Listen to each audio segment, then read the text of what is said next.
একসঙ্গে চললে তাকে বলে সঙ্গী, আর সঙ্গী মানে বন্ধু।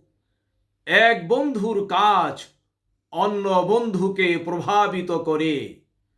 তাই মনে রাখতে হবে, কখনো খারাপ মানুষকে বন্ধু বানানো যাবে না, সঙ্গী বানানো যাবে না, তাকে এড়িয়ে চলতে হবে।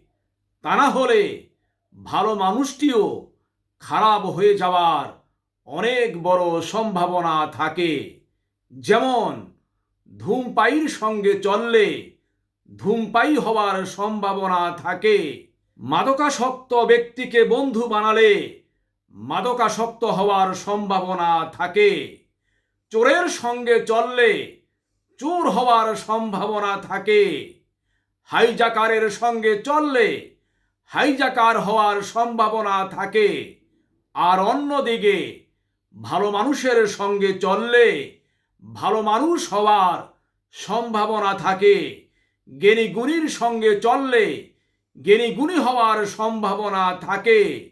আর আল্লাহওয়ালা ব্যক্তির সঙ্গে চললে আল্লাহওয়ালা ব্যক্তি হওয়ার সম্ভাবনা থাকে।